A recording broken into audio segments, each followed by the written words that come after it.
मेरे प्यारे साथियों, नमस्कार। फ्रेंड्स, सबसे पहले मैं आप सबसे आज भूगोल के एक करंट टॉपिक पर बात करने जा रहा हूं और वह टॉपिक है heat dome. Heat dome. Heat यानी कि गर्मी, तापमान, ताप। डोम, डोम यानी कि गुंबद। हीट का गुंबद, ताप का गुंबद।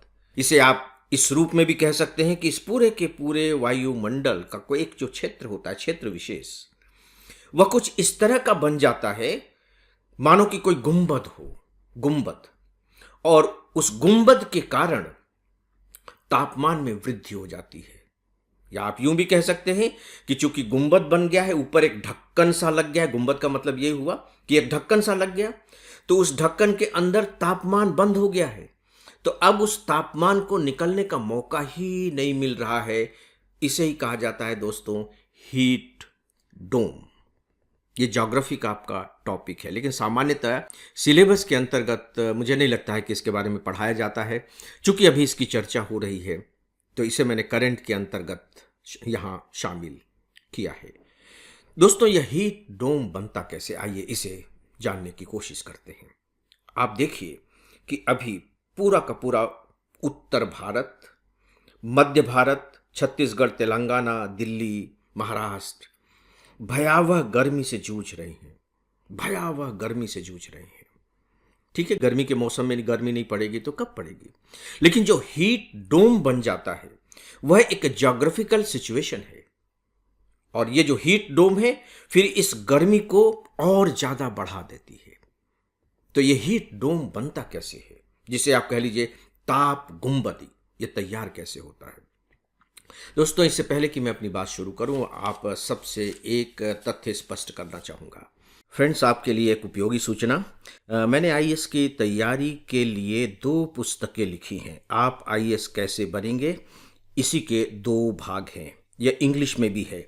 अब तक इसकी लाखों प्रतियां बिक चुकी हैं। यदि आप अपने आईएएस के लक्ष्य के प्रति सीरियस हैं तो आप इन दोनों पुस्तकों को लाइट हाउस मानकर चलें। यह आपके लिए एक प्रकार से मस्ट रीड बुक है। आप नीचे डिस्क्रिप्शन में दिए गए लिंक से ये दोनों पुस्तकें मंगा सकते हैं। देखिए, जो ज्योग्राफी है वह बेसिकली साइंस है। मैं इसे मदर्स ऑफ ऑल साइंसेस कहता हूं। सभी विज्ञान की जो जननी है वह ज्योग्राफी है। ज्योग्राफी यानी कि प्रकृति, प्रकृति का अध्ययन यानी कि भूगोल। हम उसी का अध्ययन करते हैं। आप चाहे फिजिक्स ढूंढ ले यहाँ, चाहे केमिस्ट्री ढूंढ ले यहाँ, आपको सब शास्त्र मिल जाएंगे यहाँ। तापमान फिजिक्स होगा, होगा फिजिक्स। वायु प्रवाह होगा, पदार्थ होंगे, सबके सब ये सबके सब प्रकृति में है। और ये सबके सब केमिस्ट्री, फिजिक्स, बॉटनी, जूलॉजी, अगर आप पूरे के पूरे पेड़ पौधे वनस्पति जगत को लेंगे तो वो बॉटनी है। तो मदर ऑफ ऑल साइंसेस। इसीलिए जब भी आप ज्योग्राफी की तैयारी करें तो इस तरह से तैयारी करें एज इफ कि आप साइंस पढ़ रहे हैं। राइट दोस्तों, तो हम इस हीट डोम को साइंस के तरीके से समझने की कोशिश करते हैं। गर्मी का मौसम है, ठीक है। इस गर्मी के मौसम में सूर्य की चमक बहुत तेज हो गई है पृथ्वी पर। उसकी किरणें सीधे आ रही हैं और उसकी किरणें चूंकि सीधी आ रही हैं तो पृथ्वी का तापमान बढ़ गया है। पृथ्वी का तापमान बढ़ गया, जिसे हम सामान्य भाषा में कहते हैं कि गर्मी बढ़ गई है। चूंकि पृथ्वी का तापमान बढ़ रहा है तो तापमान कैसे बढ़ रहा है? क्या सूरज की गर्मी से सीधे सीधे? नहीं। सूरज की गर्मी का हम सीधे एहसास नहीं करते, माध्यम से हम उसका एहसास करते हैं। वायुमंडल में धूल के कण हैं, पदार्थों के कण हैं, आयरन्स के कण हैं, फिर चट्टान है। ये जब गर्मियों को सोखती हैं तो उस गर्मी के प्रभाव को हम महसूस करते हैं। राइट? तो ये सब सोख रहे हैं, सूर्य की किरणों में जो गर्मियां हैं उनको सोख रहे हैं और हमारा पूरा का पूरा जो वायुमंडल है वो गर्म हो उठा है। अब इस वायुमंडल में मैंने शब्द का इस्तेमाल किया, वायु है। वायु है, हवा है। अब हवा गर्म हो रही है, गर्म हो रही है। थोड़ी देर के लिए कल्पना कीजिए कि जब हवा गर्म हो रही है तो उसमें किस तरह का परिवर्तन होगा। सीधी सी बात है, जब हवा गर्म होगी तो वो हवा हल्की हो जाएगी। आप जब कपड़े सुखाते हैं गर्मी के कारण, फिर वो कपड़े सूखने लगते हैं। कपड़े गर्म होते हैं, सूखने लगते हैं। जब कपड़े गीले थे तो उसका वजन ज़्यादा था। अब जब उसका पानी गायब हो गया सूखने के कारण, तो अब वो कपड़े हल्के हो गए हैं। तो जो हवा है उसकी नमी खत्म होती चली जा रही है, गर्मी से सूखती चली जा रही है, हवा ठंडी हो गई। और जब कोई भी पदार्थ ठंडा हो जाता है तो हल्का हो जाता है वजन में, और जब हल्का हो जाएगा तो वह ऊपर की ओर उठना शुरू होगा, यानी कि हवा ऊपर की ओर उठ रही है। यह फिनोमिना है, नेचुरल फिनोमिना है, रोज हो रहा है। लेकिन जब हीट डोम तैयार होता है तो उसमें एक विशेष स्थिति बनती है। देखिए, हवा ऊपर उठती चली जा रही, ऊपर उठती चली जा रही, ऊपर उठती चली जा रही है, लेकिन जो ऊपर का वायुमंडल है वो तो ठंडा है ना। जैसे पहाड़, पहाड़ पर आप जानते हैं ना, आप देखिए गर्मियों में लोग पहाड़ों पर जाते हैं तो पहाड़ ठंडे होते हैं। तो जो पहाड़ है, चूंकि पहाड़ ठंडे हो रहे हैं, यानी कि वायुमंडल का जो ऊपर का हिस्सा है वो ठंडा है, इसका मतलब यह हुआ कि वहां की हवा ठंडी है। और जो ठंडी होगी, जिसमें नमी ज्यादा होगी, वह भारी होगी। तो जो नीचे से हवा उठ रही है वह हल्की है, ऊपर जा रही, ऊपर जा रही है, और उसकी मुलाकात हो जाती है जो मौजूद है भारी हवा उससे। अब ये जो वजन में अधिक हवा है, ये तो बेचारी इस हल्के हवा को दबा देगी, तो उसको दबा देती है, उसको ठेल करके जमीन की तरफ ले जाती, जाओ तुम वापस जाओ, वापस जाओ, वापस जाओ। तो वो जो हवा है, जो गर्म हवा है, ऊपर गई थी, उसे वहां जगह नहीं मिल पाती, और वो जमीन की तरफ फिर उतरने के लिए बाध्य हो जाती है। अब वो गर्मी की जो हवा थी, हल्की होकर ऊपर गई थी, अब वो नीचे उतर रही है, नीचे उतर रही है, नीचे उतर रही है। अब जब वो नीचे उतर रही है, अब क्या हो, नीचे उतरने के बाद वो और गर्म हो जा रही है, क्योंकि नीचे का वातावरण तो गर्म है, वो और गर्म हो जा रही है। अब इस हवा को बेचारे को जाने का मौका नहीं मिल रहा है। अब ये गर्म हवा है, गर्म हवा नीचे आ गई है। अब पता लगा कि हमारे यहाँ जो पेड़ पौधे हैं, जो दूसरी वनस्पतियां हैं, मिट्टी है, वो इस गर्म हवा के संपर्क में आ रहे हैं। संपर्क में आने के कारण उनकी नमी कम होती जा रही, पत्ते सूखते चले जा रहे हैं, क्योंकि वो गर्म हवा के संपर्क में है। तो ऐसी स्थिति में जो वातावरण है वो अपनी नमी खोने लगता है।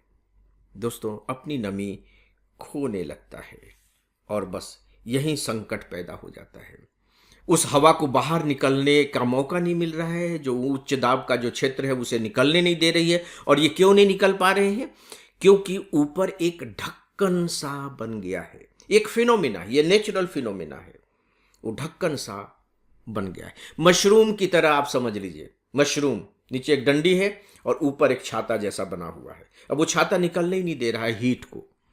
अब वो हीट पृथ्वी पर ही रहने के लिए मजबूर है। यानी आप इसे इस तरीके से कह सकते हैं कि वायुमंडल में उच्च दाब का क्षेत्र एक ढक्कन की तरह गर्म हवा को जमीन के पास ही कैद कर लेता है, और इससे हवा ऊपर नहीं उठ पाती, और लगातार दबने के कारण और भी गर्म होती जाती है, गर्म होती चली जाती है, जिससे भीषण गर्मी का एक स्थिर दौर शुरू हो जाता है। स्थिर दौर।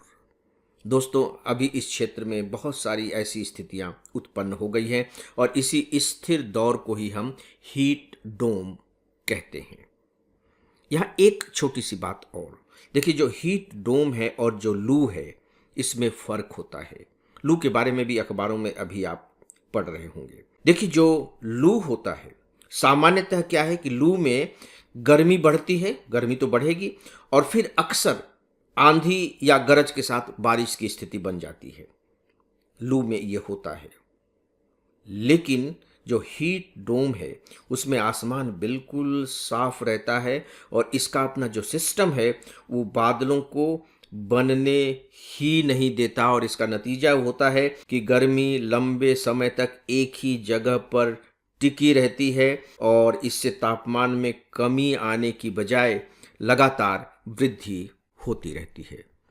तो दोस्तों, यह है हीट डोम। चूंकि इस बार इसकी चर्चा हो रही है, अखबारों में हीट डोम को जगह मिल रही है, इसलिए मुझे लगा कि नहीं, हीट डोम के बारे में आपको थोड़ी बहुत बातें बताई जानी चाहिए। और ख़ासकर इसी के माध्यम से जो मेरा उद्देश्य था, यह बताना भी था कि आप ज्योग्राफी को पढ़ेंगे कैसे। सच पूछे तो पढ़ेंगे कैसे शब्द उतना अच्छा नहीं है, जितना यह कहना कि आप ज्योग्राफी को समझेंगे कैसे। तो दोस्तों, ये समझने का एक तरीका भी है और आपको चाहिए कि आप ज्योग्राफी के लिए इसे साइंस मानते हुए उसी तरह से समझने की कोशिश करें जिस तरीके से मैंने हीट डोम के बारे में आपको बताने की कोशिश की है। फ्रेंड्स, इस विषय पर बस इतना ही। आज के इस डेली ऑडियो लेक्चर को यहीं समाप्त करता हूँ। नमस्कार।